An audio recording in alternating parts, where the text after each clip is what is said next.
Kailash Chandra shortened transcription number 177 at the speed of 140 words per minute. Last 5 seconds. Ready? Start. Sir, this amending bill is quite healthy one, and on behalf of workers, I think we would be justified in welcoming the various provisions of the bill. It was but natural and justifiable that the Indian Airlines and the Air India Corporation should be brought within the jurisdiction of the central sphere. But at the same time, I take this opportunity to bring one particular fact to the notice of the Labour Ministry, that the provisions of the Industrial Disputes Act are not being properly extended to the concerns that have already been brought under the jurisdiction of the centre. I am referring to the railways. As a matter of fact, the Industrial Dispute Act is applicable to the railways, but it is well known that the administration has persistently refused to abide by the provision, and therefore I should like to request the government that they should be very particular about the effective implementation of the provisions of the Industrial Disputes Act in various concerns which are brought within its purview, that the dispute between an employee and an employer should be an industrial dispute. No doubt we stand for the growth of a strong trade union movement, and as such we should like to see that every workman is represented through the union, and that every industry should have only one union, so that the principle of one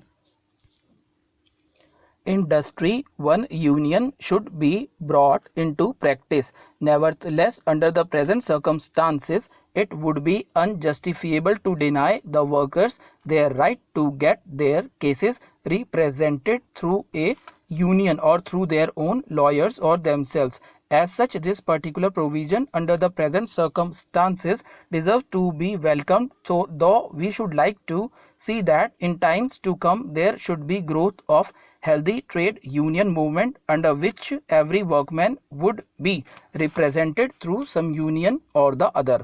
The lay of compensation would become payable for all the days of layoff beyond the first 45 days, whether the period is continuous or not. This is also a welcome feature of this bill, because we all know our employers have been experts in depriving labor of its legitimate dues. Various devices have been adopted to this effect on many occasions. I would like particularly to mention the device of continuing workmen for years together as temporary just through some technical lacuna. Mr. Vice Chairman, it is very good amendment introduced now by the Labour and Employment Ministry for amending Section 2. It will stop the Indian Airlines and the Air India Corporation adopting a method which would be putting the public of this country to great difficulties. As we have been experiencing, hitherto they were not brought under the purview of the Industrial Disputes Act, and therefore they had no other chance or source or approach than to demonstrate by getting themselves under sick list by a doctor's certificate, or adopting some go slow policy, or by offering satyagrah or something else. This introduction of the IAC and the Air India Corporation into the Industrial Disputes Act and bringing them under the purview of this act will avoid in the future such activities of the staff of these bodies. That has been one of the main objectives. In the last session, when the Industrial Disputes Act was first amended, we had insisted on the government to see that these concerns are brought under the act, and a provision is for them to seek the law instead of going in for direct action. This will stop hereafter such activities of the staff of the IAC and the Air India Corporation. I don't find fault with the staff of the IAC or the Air India Corporation, because there will be no smoke if there is no fire. The bureaucratic administration at the head of these is the cause for creating grievances, and since the staff did not have any other recourse, they adopted them, but hereafter they will not adopt such untoward activities which put the public and the traffic in difficulties. Next, the insertion of section 2A is good one. Discharges, dismissals, retrenchments or termination of the services of individual workmen will hereafter be deemed as an industrial dispute, though some of the trade union organizations in this country may not like such an insertion because they will be thinking and they do not have sufficient membership in the trade union.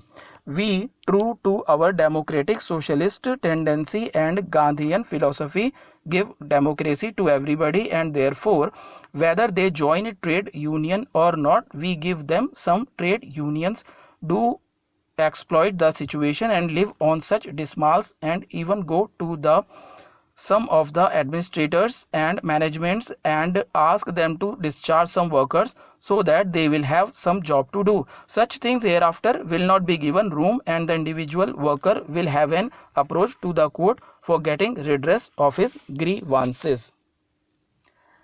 Sir, the present pattern obtaining in the educational system of our country is like this. First of all, there is what is called the pre-primary stage or the nursery school. Then comes the primary stage, and then comes the higher elementary school, and then the 3 years education in the higher secondary schools.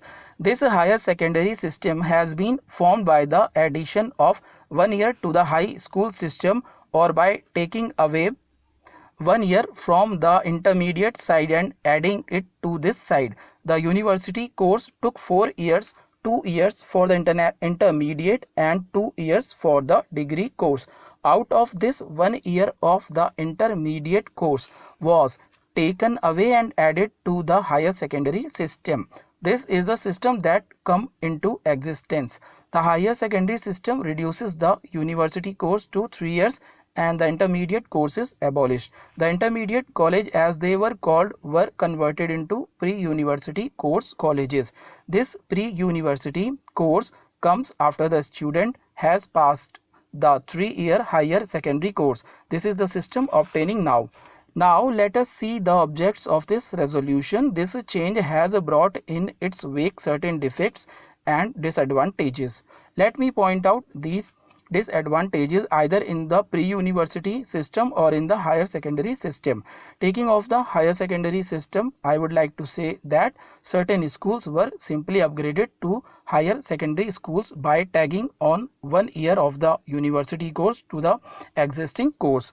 There arose the question of equipment necessary for such a course, which may not have been there in many of the schools. I know of a number of schools which were unfit to teach the university course of 1 year, but still sanctions have been given for converting the secondary schools into higher secondary. There has not been sufficient equipment, especially for science laboratories, etc., nor have there been enough of teachers capable of teaching the 1 year university course. This, according to me, is a very great and serious disadvantage, especially to the boys coming from the rural areas who have not had sufficient grounding in the various stages of their school education. The higher secondary or the pre-university course is a gateway. Unless he crosses that, he cannot go over to any technical course or to the university. Madam, what I feel is that there is a sudden rise in standard, whether it be the pre-university stage or the higher secondary stage.